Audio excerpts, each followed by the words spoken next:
If you're suffering, it's all good. It's all good. If you're suffering for no reason, that's even better.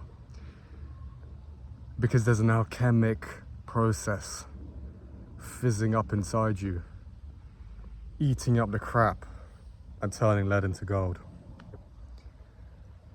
I got this idea of alchemy from a man named Thaddeus Mitchell. I recommend you check him out. He's got a book.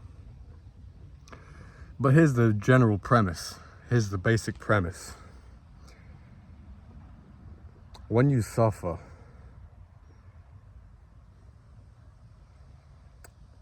our minds attribute meaning to it a lot of the time. Our minds. We put narratives on ourselves. We give it a meaning. We try and put it into a storyline. But a lot of the time, these things are completely airy. They rely on concepts we have in our minds about what is right and wrong, and or what the answer is, or what the final solution is. Because really we have an issue that's multifaceted. But what we like to do, egoically, is to foist it onto one issue. And it's not coincidence I use those words, final solution. Because that's exactly what the Germans did to the Jews. They projected all issues onto the Jews and then sought to exterminate them as if they were the font of all bad in that made-up universe. And if we just removed every Jew, the world would finally be perfect. Aryan. Silly nonsense. It's what happens to the individual mind, but on a grand scale. Something like the final solution. So with that, here is a concrete case. Maybe not so concrete. But let us say that you have an issue. Your belly hurts all the time, your head hurts all the time. You stay up all night looking on Google, okay? Looking up videos, checking this, checking that. Eventually you lead yourself into believing you have some terminal illness or a chronic issue that only you could possibly have, and it's rare enough but specific enough that it could just be you who's suffering it. And then you come to that conclusion in your mind, and that gives you some strange kind of peace, even though the pain does not go away. And that's, by the way, the real common factor in all of this, that the pain does not go away necessarily, no matter what you do. So you have your diagnosis, you have your self-diagnosis, and then what then? You make it your identity. I am the bearer of this illness. I have cancer.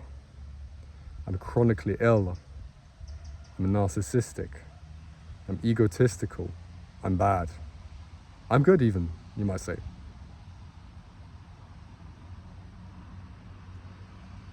Where was I going?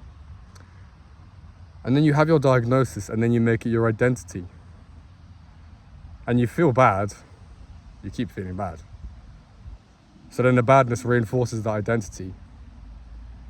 And the whole time, you might have just not had enough water, which is why you had headaches. But you have convinced yourself you've got terminal cancer. Do you see where I'm going? You might have had some bad situations, and now you're convinced you're mentally ill. You might have had some awkwardness socially, and now you think you're a psychopath. Let's integrate ourselves properly. And the way to do that is to sit through the suffering in an alchemic process. So my last word will be, it's very simple today, very simple. My last word is, take care of yourself and do nothing. Do zero, do zilch. And your suffering will transmute itself. But please stop adding brain damage through self-diagnosis, because it's brain damage. And then you walk around with concepts in your mind which aren't real and which may apply but have no place to be all-encompassing in your narrative. You don't need to remember any quotes. You don't need to remember any way to behave. You don't need to do anything. Just trust that you'll get a flash. That's what the truth really looks like. It's a flash. You know, good ideas. Chopin, walking down the street. No, no, no, no, no, no, no, no. Let me run to the piano and record that. As my friend said. He was talking about that today. Let me run to the piano and record that. Because it comes up like a flash in the mind. How did J.K. Rowling come up with Harry Potter? She wrote it on her knee, I believe, on a plane. She wrote down the idea. Comes in a flash, bang. Poof into existence. That's truth. And you might say, well, Harry Potter's fantasy though. It's fantasy. Well, it is. But it's speaking to something real at the very least. And we generally like what is real. We do not want what is false. And I think reality can coincide pretty well with truth. So, that's really it. Take care of yourself and goodbye on this fine evening. Unless you're in Siberia.